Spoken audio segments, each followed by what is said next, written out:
Terus terang, permasalahan ini banyak tidak dipelajari dan banyak yang tidak mengerti walaupun dia sudah punya anak. Dia sudah nikah, dia sudah punya anak. Anaknya mungkin sudah menikah juga. Tapi dia nggak tahu kalau ternyata tolak itu ada aturannya. Ada yang sesuai dengan sunnah, ada yang haram. Dosa artinya ketika antum melakukan itu. Tapi karena kita nggak belajar, antum menikahi istri antum dengan ijazah insinyur. Maka antum kalau ngelihat ya, di undangan pernikahan masih ada insinyur ya, mah. Nggak ada lagi sekarang. S, kalau insinyur S apa? ST, ST, ST, SE, S apa lagi? Banyak SS ya mah. Itu menjadi modal orang menikah. Dan orang tua menerima. Iya dia ST Ustaz, Masya Allah. Yang ini dokter, mantu ana Ustaz, dokter Masya Allah. Emangnya dokter belajar bagaimana cara menjadi seorang suami? Selama dia menjadi dokter atau belajar 7 tahun, ambil spesialis lagi, belajar nggak dia menjadi seorang istri, menjadi seorang suami? Sehingga tatkala dia marah sama istrinya, dia tahu kapan dia menceraikan istrinya. Ahibati fillah. Allah mengatakan, "Faman ittaba'a hudaya fala yadhillu wa la yashqa." Siapa saja yang mengikuti petunjukku, maka dia tidak akan tersesat dan tidak akan celaka. Sampai dalam bab tolak, perceraian yang disukai oleh iblis. Tatkala kita ngikutin apa yang Allah sudah gariskan, perceraian itu akan aman. Nih, pembahasan yang pertama, ini tolak yang sesuai dengan sunnah. Jadi ada tolak yang sesuai dengan sunnah. Yang pertama adalah at-talaqu fi tuhrin lam yujami'ha fi wa talaqul hamil. Dua nih. Menceraikan istri dalam kondisi dia suci dan belum digauli. Menceraikan istri, ini yang bujangan-bujangan ini. Antum perlu belajar ini. Tidak semua pernikahan itu indah. Pernikahan itu sebenarnya keluar dari zona nyaman. Maka antum lihat banyak orang yang menunda pernikahan nanti baru umur 30 dia nikah. Karena dia tahu ketika dia nikah dia akan keluar dari zona nyaman. Dia selama ini nyaman keluar sama temennya, pulang gak ada yang tanya ya. Oh dia main sana, touring sana, jalan-jalan sana. Ketika nikah, ndak iso. Ono bojone dia. Iya, antum ada yang telepon. Antum melihat istri WA, ya Allah di WA tak blokir. Mas bojone diblokir. Masa istrinya dia blokir? Karena dia merasakan benar-benar keluar dari zona nyaman. Yang suka main futsal, biasa main futsal. Antum baca berita seorang istri yang motong sepatu apa? Sepatu bolanya suaminya, nggak kuat dia. Karena kalau sudah sohib yang telepon, ahlan wa sahlan.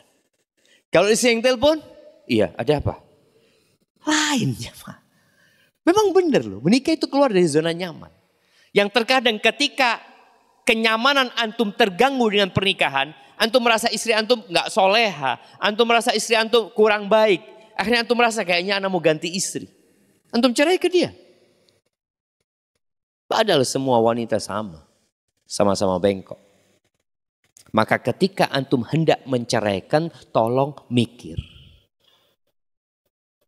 Di antaranya, ini yang kita bahas. Kalau mau menceraikan istri yang sesuai dengan sunnah itu adalah menceraikan istri dalam kondisi suci.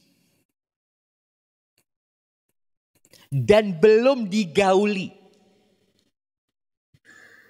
Artinya ketika antum marah sama istri, tahu istri antum dalam kondisi sedang haid, antum gak boleh menceraikan dia. Nunggu suci. Dan subhanallah, biasanya memang banyak permasalahan di rumah tangga itu karena istri haid. Istri gak bisa dipakai.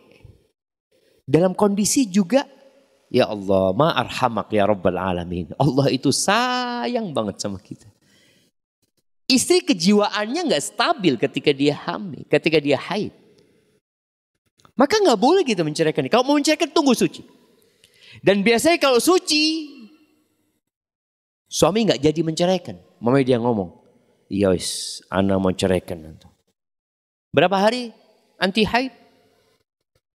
Insya Allah bang, mungkin Jumat suci ya bang. Siap. Ketemu hari Jumat. Ketemu hari Jumat dilihat kok ayu istrinya. Nggak jadi ceraikan jawab. Karena kalau dia menggauli kemudian menceraikan, dosa jamaah. Tak main-main. Lu kan anak nggak suka lagi sama, tapi ada aturannya. Apa dalilnya? Firman Allah Azza wa Jalla di surat At-Talaq. Di Al-Quran itu ada surat namanya surat perceraian.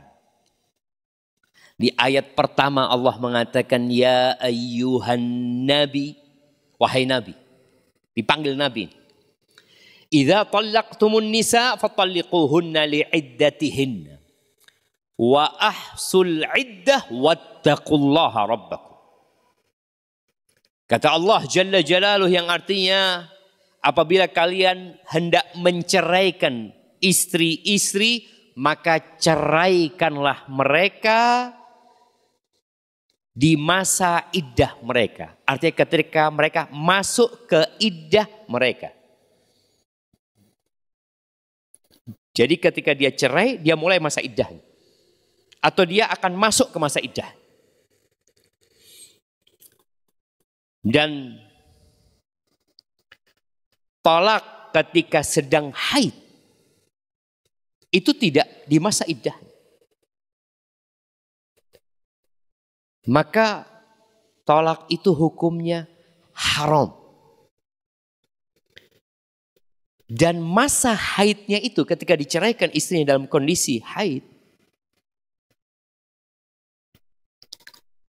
dia nggak langsung masuk ke masa iddah. Karena haidnya dia itu tidak terhitung masa iddah. Sahabat Nabi yang bernama Abdullah bin Umar itu pernah menceraikan istrinya dalam kondisi haid. Karena biasanya orang marah ya sama istrinya. Kemudian kelepasan dia. Maka di sini orang yang menceraikan istrinya tidak sesuai dengan sunnah, dampak buruk dari perceraian itu sangat besar sekali. Kenapa? Karena engkau melakukan yang haram. Memang boleh engkau menceraikan istrimu, tapi dengan kondisi seperti ini, dosa engkau menceraikan istri. Nih Abdullah bin Umar bin Khattab menceraikan istrinya dalam kondisi haid. Apa yang terjadi? Bapaknya datang ke Rasulullah SAW. Ini buat para ayah ya. Bukan berarti ketika anakmu sudah menikah lepas tanggung jawabmu. Ini Abdullah bin Umar bin Khattab yang menceraikan istrinya dalam kondisi haid.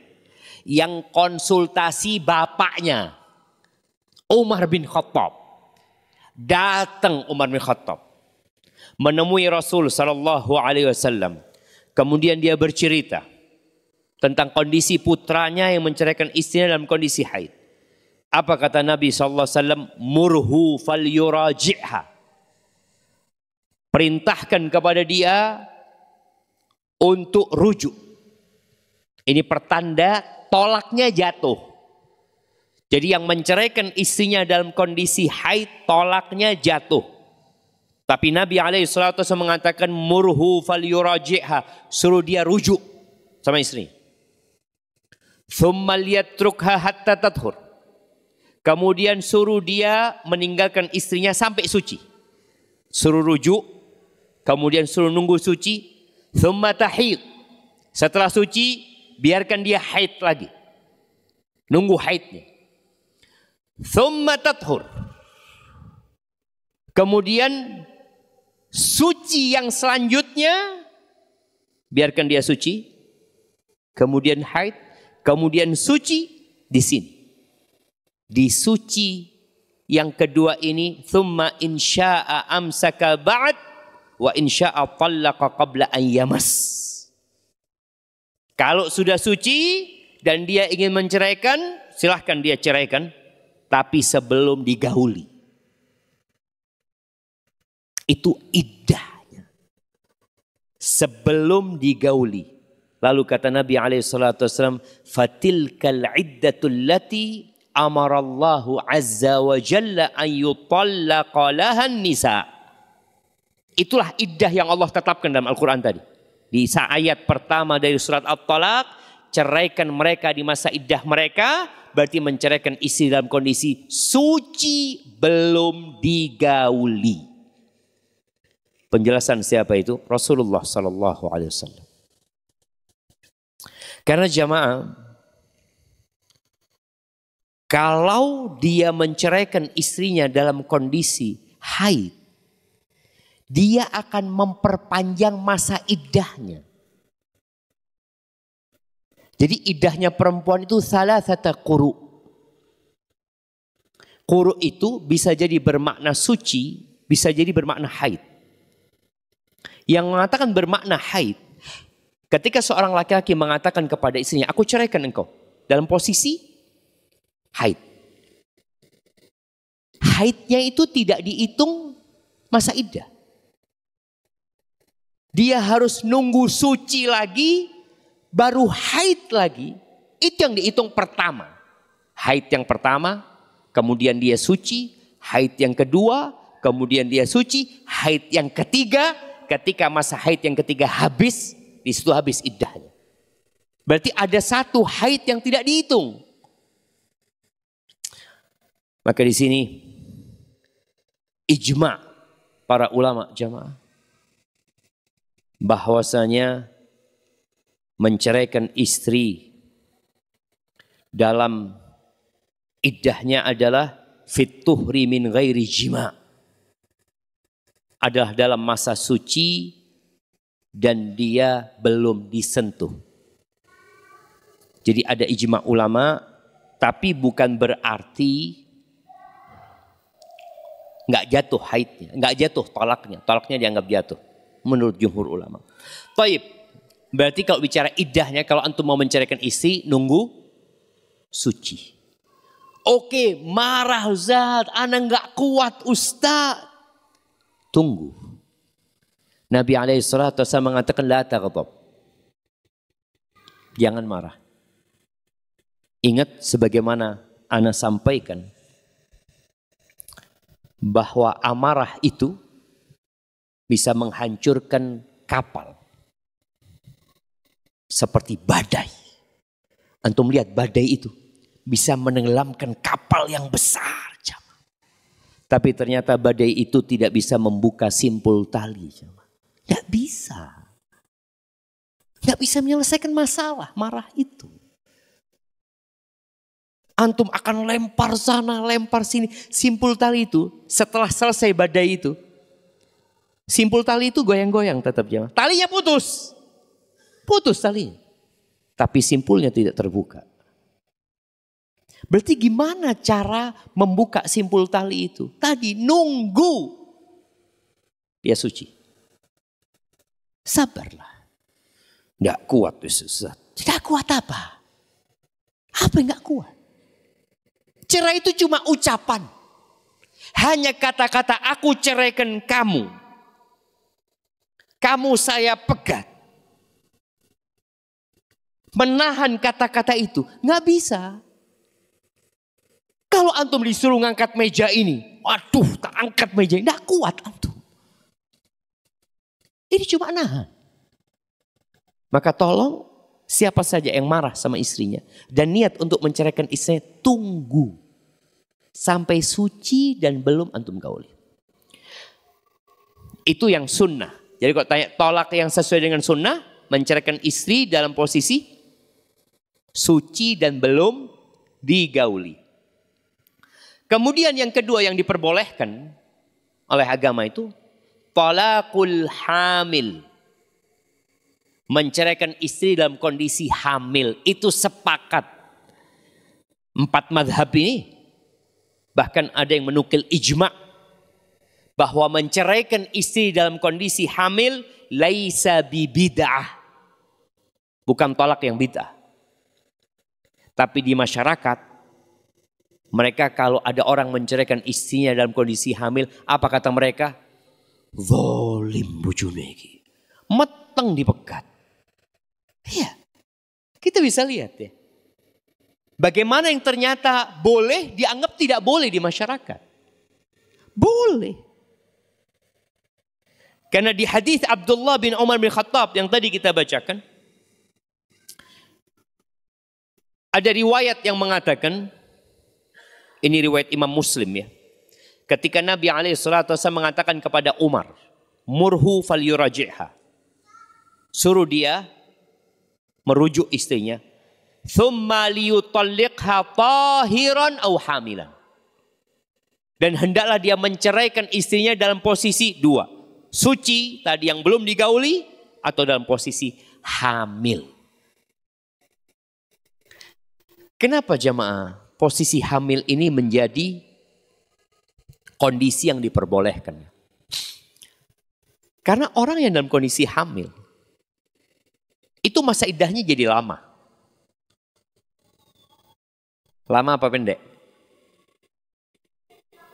Bisa lama, bisa pendek. Bisa panjang, bisa pendek. Bisa lama, bisa sebentar. Kalau dia hamil yang tinggal 7 hari lahir, diceraikan. Berarti masa iddahnya berapa? Ya tadi ketika lahir selesai masa iddahnya. Tapi kalau dia menceraikan istrinya dalam hamil yang baru bulan pertama, masa iddahnya berapa lama? 8 bulan bisa jadi. Maka di situ dia bisa berpikir. Dan dalam kondisi hamil yang tinggal 7 hari juga dia pikir, iki anakmu loh yang lahiran. Dia ngandung anakmu itu loh. Masa engkau gak kasihan? Ya mungkin ibunya kurang nurut ya. Tapi boleh jadi anaknya ini jadi anak yang soleh. Kalau engkau berpisah, kasihan berantakan nanti rumah tanggamu. Sama siapa anak itu? Jadi ada banyak pertimbangan. Namun boleh menceraikan dalam kondisi hamil. Baik. Adapun menceraikan wanita dalam kondisi haid atau dalam kondisi suci yang dihubungi, fahuwa talaqun muharram. Maka itu perceraian yang haram. Dosa. Melakukan yang haram. Wadzalika bittifaqil madhahibil arba'ah. Antum mau ke madhab mana? Saya mau madhab Hanafi Ustaz, mungkin lebih ringan Ustaz. Haram. Pindah mau madhab Maliki, haram. Syafi'i mungkin lebih ringan Ustaz. Podo dosa.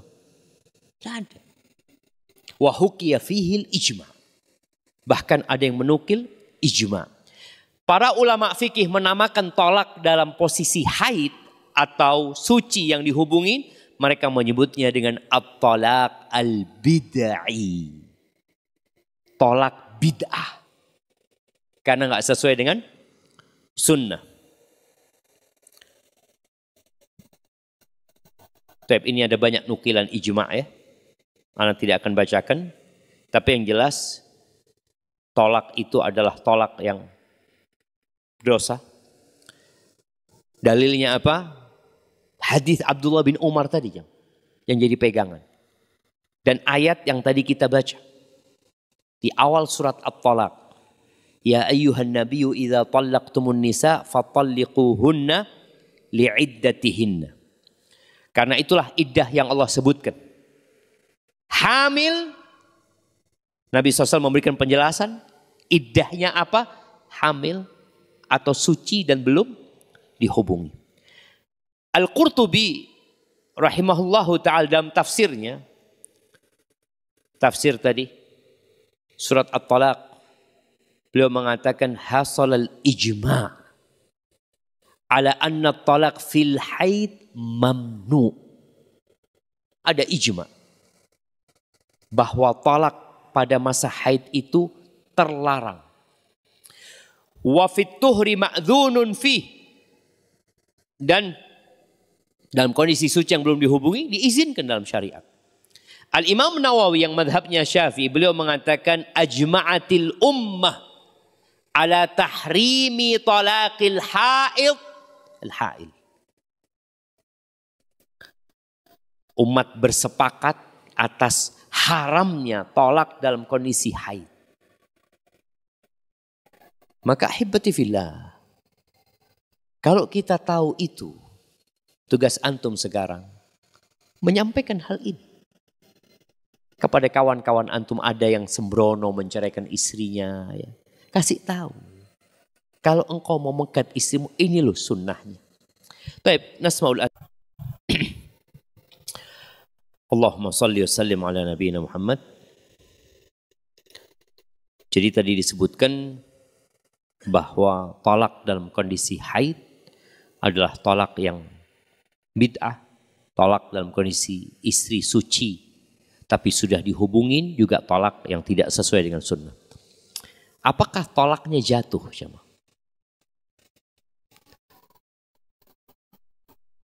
Ada kesepakatan di 4 madhab bahwa talaknya jatuh. Bahkan ada yang menukil ijma' dalam permasalahan ini. Seperti Ibn Rajab Al-Hambali, ya, beliau mengatakan, qala Abu Ubaidah al-wuqu' ay wuqu' talaqil haid.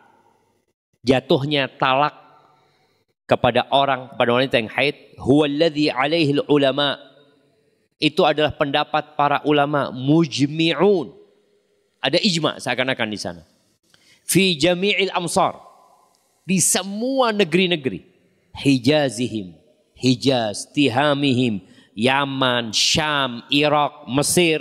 Semua sepakat. Walaupun memang ada sedikit khilaf. Ada sedikit. Di antaranya Ibnu Hazm Al-Andalusi, ya, termasuk yang menyelisihi pendapat dari 4 mazhab ini. Dan Anda lihat pendapat yang mengatakan tolaknya itu jatuh lebih kuat berdasarkan dalil-dalil, khususnya dalil Abdullah bin Umar bin Khattab. Dia mengatakan itu dianggap talaknya 1 ketika seorang menceraikan istrinya dalam kondisi haid, tapi dia telah melakukan yang haram, yakni dia berdosa. Para ulama mengatakan, kalau seorang yang mencerai istrinya dengan sunnah jatuh, berarti yang dengan bid'ah nggak jatuh, kan lebih enak yang menceraikan dalam kondisi bid'ah. Pokoknya nyeraikan kapan dia mau, tapi dia tahu nggak jatuh cerainya. Dia nyeraikan istri dalam kondisi aku ceraikan kamu. Lalu dia mengatakan tenang mbak, tenang, nggak jatuh cerainya. Terus setelah dia hubungin istrinya, dia ceraikan istrinya. Lalu dia mengatakan, tidak usah khawatir. Cerai yang aku katakan tadi tidak jatuh. Kok yang seperti ini malah dikasih kemudahan tidak jatuh? Maka lihat pendapat jumhur ulama tadi adalah pendapat yang perlu diikutin. Walaupun ya ada sebagian kecil ulama yang mengatakan tidak jatuh. Yang diantaranya adalah tadi Ibnu Hazm mana sebutkan. Kemudian Syekhul Islam Ibn Taimiyah rahimahullahu ta'ala. Diikutin oleh muridnya Ibnul Qayyim. Mungkin di antara ulama sekarang yang mengikuti pendapat tidak jatuh itu Syekh bin Baz rahimahullahu ta'ala. Kenapa Anda sebutkan ini? Karena nanti antum akan ketemu. Kalau nyari fatwa, loh ternyata ada yang mengatakan tidak jatuh Ustaz. Anak kayaknya cocok sama pendapat ini Ustaz. Tadi, ketika orang sudah menceraikan istrinya, yang ketiga, dia anggap yang pertama jatuh, yang kedua jatuh, yang ketiga dianggap jatuh juga. Tapi mulai dia berpikir ketika dia mau rujuk, kayaknya dulu waktu anak ceraikan pertama dalam kondisi haid istri anak itu. Tanya, dulu waktu anak ceraikan kau dalam kondisi haid kan? Iya mas, oh enggak jatuh berarti. Enggak jadi 3 kita, masih 2. Iya, ada orang-orang yang sengaja mencari dispensasi ini. Untuk membatalkan perceraian yang sudah dia lakukan. Sa'id bin Jubair meriwayatkan dari Abdullah bin Umar yang mengatakan husibat alayya bitatliqah. Waktu aku menceraikan istriku itu, yang lalu diperintahkan untuk merujuknya, itu dihitung 1. Dan masih banyak yang lainnya. Maka tolong berhati-hati, jangan antum mau cari kemudahan karena sudah berbuat kesalahan. Seharusnya antum bertobat karena dosa yang antum lakukan. Seperti yang dilakukan oleh Abdullah bin Umar, disuruh rujuk sama Nabi SAW, rujuk dia akhir. Dia rujuk. Agar dia menceraikan dalam kondisi sunnah. Barakallahu fikum. Ada pertanyaan? Fadhal hayya.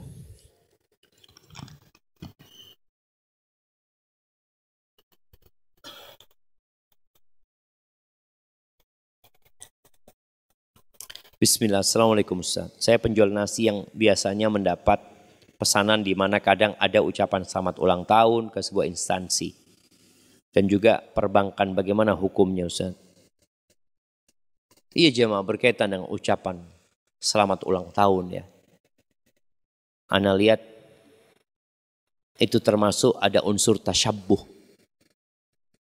dengan orang-orang non-muslim. Dan kita tahu nenek-nenek kita itu nggak pernah ulang tahun.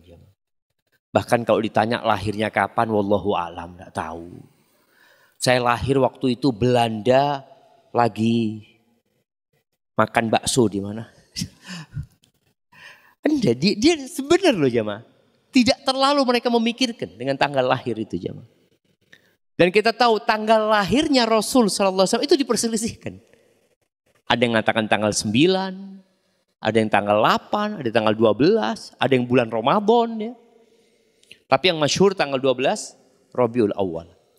Jadi ketika kita menjual barang itu, kita boleh jual nasi kepada siapapun ya.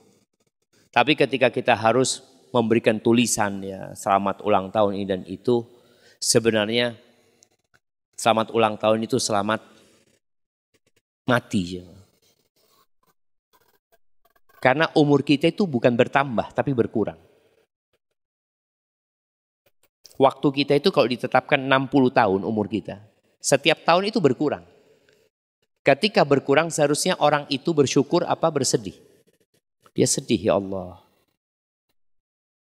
Entah berapa lama lagi anak akan hidup. Maka lebih baik tadi jual bebas. Antum mau jual ke orang dari bank, perbankan beli nasi, nggak apa-apa juga kita jual kepada mereka. Selama di situ tidak ada unsur ta'awun. Karena mereka butuh makan, mereka beli makanan dari kita. Insya Allah nggak ada masalah ya. Hadza wallahu a'lam bissawab. Nah, kadang untuk perorangan ada ucapan barakallahu fi umrik. Semoga Allah memberkati umurmu. Ya doakanlah tiap hari, nggak harus nunggu ulang tahun. Barakallahu fi umrik. Masa setahun sekali antum doakan dia barakallahu fi umrik ya. Nanti tahun depan anda doakan lagi antum ya seperti itu. Kan enggak lah, antum ketemu ahlan barakallahu fi umrik, ketemu lagi ternyata antum masih hidup barakallahu fiik ya. Nah, hadza wallahu a'lam bissawab.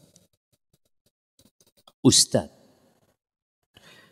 bagaimana hukum seorang istri yang dipaksa suami untuk berbohong di depan hakim saat persidangan permohonan poligami? Sejujurnya istri masih keberatan dikarenakan banyak kezaliman suami terhadap keluarganya. Termasuk nafkah batin yang kurang. Suami berdalih keridhaan suami terhadap istri itu lebih utama. Jazakallah khair. Iya, jadi jamaah sebenarnya seorang menikah lebih dari satu itu tidak perlu izin dari istri. Makanya pernikahan kedua, ketiga, keempat, walaupun tidak ada legalitas dari pemerintah, secara agama dianggap sah. Tadayunan nikahnya sah. Tapi qadaan secara pengadilan memang belum. Dia nggak punya surat nikah. Jadi kalau bicara dipaksa bohong, Anda nggak tahu bohong yang seperti apa ya. Kalau istrinya memang agak ruwet ya, terus saya sampaikan birokrasi dan urusan untuk ngurus poligami ini memang dipersulit sekali. Sesuatu yang seharusnya dimudahkan malah dipersulit. Kalau dia berbohong umpamanya, Anda nggak tahu berbohongnya seperti apa. Boleh jadi tadi dikatakan, ditanya, emangnya suami sudah memuaskan engkau? Padahal katanya kan belum sebenarnya Ustaz. Belum itu mungkin dalam versi istri. Karena ada orang mau poligami, dia kepingin punya anak banyak umpamanya jamaah. Iya, dia sudah memberikan kepada istrinya haknya. Dia tidak menzalimin istri. Dalam urusan ranjang, hak itu diberikan. Tapi bukan yang berlebih jamaah. Kan ada orang yang mungkin memang berlebih syahwatnya. Tapi ada orang yang biasa-biasa aja. Tapi anak mau nikah lagi. Karena anak kepingin punya banyak anak gitu loh. Jadi tujuan pernikahan itu bukan hanya urusan ranjang. Ada urusannya, enggak, anak kepingin punya banyak anak. Atau dia ingin menolong seseorang. Dia menikah lagi. Dia mungkin punya kerabat ini tuh kayaknya hidupnya susah. Akhirnya dia tolong dengan dia nikahin umpamanya. Ada banyak tujuan pernikahan. Jadi kalau yang ditanyakan oleh hakim itu urusan ranjang. Dan urusan ranjang itu menjadi hal yang sangat apa ya? Sangat memutuskan pertimbangan hakim. Dan sang suami melakukan itu bukan karena urusan dunia, untuk urusan akhirat, ya semoga Allah mengampuni. Semoga Allah mengampuni. Tapi sekali lagi ya, buat wanita yang tadi suaminya mungkin mau nikah lagi, yang sejatinya nggak perlu izin dari istri, dan itu hak suami. Antum punya hak, punya istri berapa jamaah?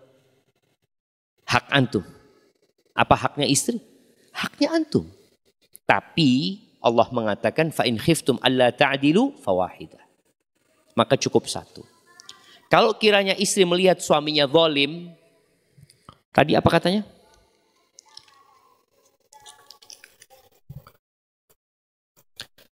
Banyak kezaliman suami terhadap keluarganya. Kalau engkau merasa suamimu zalim, engkau silakan gugat cerai. Tapi hal itu tidak menghalangi dia untuk nikah lagi. Karena dia nikah lagi nggak perlu izin sama istri tadi. Tapi kalau engkau merasa suami anak zalim, Ustaz. Tapi anak menerima kezaliman dia selama ini. Tapi kalau dia nikah lagi kayaknya kezaliman di atas kezaliman. Seperti itu. Artinya ada istri yang dia nerima kezaliman suaminya. Dia sabar. Tapi kalau dia udah nikah lagi, anak rasa bukan karena nikah laginya, Ustaz. Karena anak nggak tahan dengan kezaliman dia. Maka dia gugat cerai umpamanya setelah itu.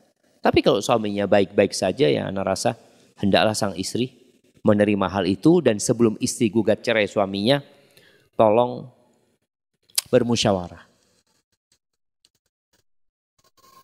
Suamimu yang kayak gitu itu banyak yang nunggu. Suamimu yang menurut engkau itu kurang baik, banyak perempuan yang mau nggak dapat suami kayak gitu. Karena kondisi sekarang wanita begitu banyaknya ya. Dan banyak di antara mereka juga yang tidak menikah. Maka jangan tergesa-gesa untuk memutuskan menggugat cerai. Udahlah, terima, sabar, dan semoga kesabaranmu berbuah surga Allah SWT. Karena menjadi istri pertama harus sabar. Menjadi istri kedua harus sabar. Menjadi janda harus sabar. Sama. Oke. Iya Ustaz. Lakinya seneng-seneng aja. Loh. Antum berpikir laki-laki bersenang-senang aja. Dia banyak yang dia pikirkan. Ada amanah dan tanggung jawab besar yang akan dia pertanggungjawabkan di hadapan Allah Subhanahu wa ta'ala. Jadi kalau bicara bersenang-senang di atas ranjang itu, berapa lama sih jemaah? Anggap 1 jam. Setelah itu dia harus ngurusin tanggung jawabnya sebagai seorang suami. Tanggung jawabnya sebagai seorang ayah. Tanggung jawabnya sebagai seorang menantu. Ada banyak yang harus dia pikirkan di sana. Maka sama-sama ujian. Seorang laki-laki yang menikah lebih dari satu, antum diuji sama Allah. Antum bisa lulus dan antum bisa nggak lulus dalam ujian itu. Seorang istri juga sama. Yang jadi istri kedua boleh jadi anti zalim. Karena ada wanita-wanita yang jadi istri kedua yang maksa suaminya untuk menceraikan yang pertama. Dia dengan memberikan pelayanan yang lebih ini dan itu. Dengan harapan sang suami menceraikan yang pertama. Atau sama yang pertama juga berharap suaminya menceraikan yang kedua. Janganlah. Nggak lama kita hidup. Maka nanti di surga ada bidadari yang nggak cemburu dan tidak dicemburui. Dan semoga wanita-wanita itu jadi bidadari surga. Barakallahu fikum. Baik, ini pertanyaan terakhir Ustadz untuk perceraian. Yang sudah sampai tahap dapat surat cerai dari pengadilan agama. Itu menurut hukum sudah talak berapa? Sudah bercerai 10 tahun, mau rujuk kembali. Sedangkan mantan suami sudah beberapa kali menikah lagi. Dan mantan istri belum pernah menikah lagi. Bagaimana hukum perceraian yang dulu dan bagaimana cara rujuk kembali? Karena dalam pernikahan yang dulu mereka sudah memiliki 3 orang anak. Jazakallah khair. Masya Allah jamaah. Iya, yang pertama, hukum cerai jatuh itu secara agama apabila suami menceraikan istrinya. Dia katakan kepada istrinya, aku ceraikan kamu, jatuh. Walaupun tidak ada surat cerai. Kalau ada surat cerai, biasanya bisa dipastikan jatuh cerainya. Karena boleh jadi memang pengadilan sudah melihat imam suami anti menceraikan, imam anti yang gugat cerai pada waktu itu, kemudian hakim memutuskan anti bercerai. Itu jatuh cerainya. Taib. Kalau dikatakan sudah talak berapa ya nggak tahu. Suami anti sudah menalak anti berapa kali. Karena anti nggak nikah lagi nih. Kalau ternyata sudah menalak anti 3 kali, nggak bisa rujuk sama anti walaupun setelah 20 tahun. Karena syarat rujuk atau syarat kembali kepada istri yang diceraikan 3 kali itu, Allah mengatakan Jalla Jalaluh, fa in tallaqaha fala tahillu lahu min ba'du hatta tankiha zaujan ghairah. Fa in tallaqaha fala junaha 'alaihima ay yataraja'a. Kalau dia menceraikan yang ketiga enggak halal dia rujuk. Sampai istri ini menikah dengan orang lain. Kalau setelah menikah sama orang lain, kemudian ada ketidakcocokan lalu diceraikan, baru suaminya ini boleh menikahin perempuan ini.